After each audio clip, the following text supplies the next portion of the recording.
Millions in the southeast are dealing with some of the worst flooding in the area's history.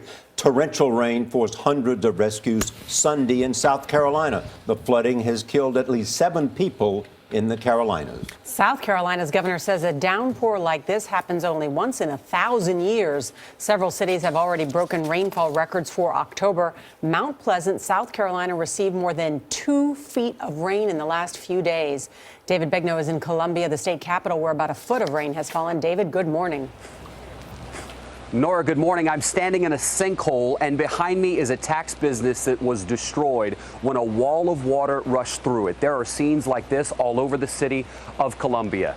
As calls for help came in yesterday, the water was rising almost at the same time. More than 200 people were rescued here in the city. Around town right now, people who have water have been told they need to boil it, and those who don't have been told they may be without it for 3 to 4 days. It's a disaster here. Oh my God, the truck is sinking. The truck is sinking.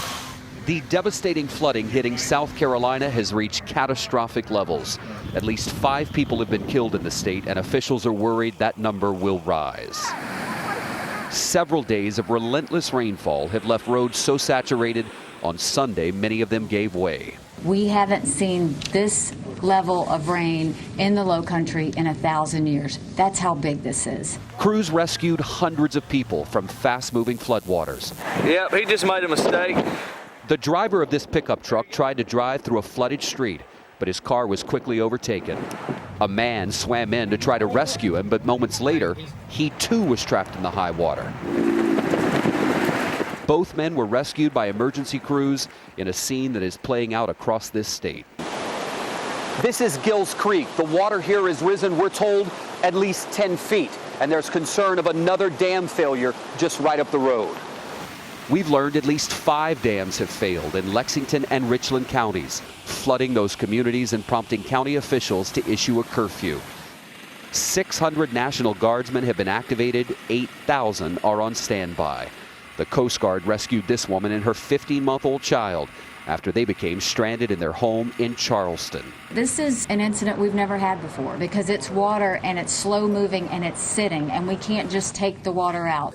We were there as Ronald Austin retrieved medicine from the flooded home of his 84-year-old father. A neighbor with a kayak helped Austin make the potentially life-saving trip. Just a godsend right there. You'd be able to, somebody to give you a ride there, you know, that was just almost like an answer to a prayer. The city of Columbia has gotten more than 18 inches of rain in nearly 24 hours. That is almost a third of what they will get all year. You hear the sirens behind me, rescue crews already out and about. A majority of them are waiting for sunrise. When that happens, Vanita, we're told they will go back into search and rescue mode, going door to door just to check on people. Some unbelievable signs of devastation. David, thank you.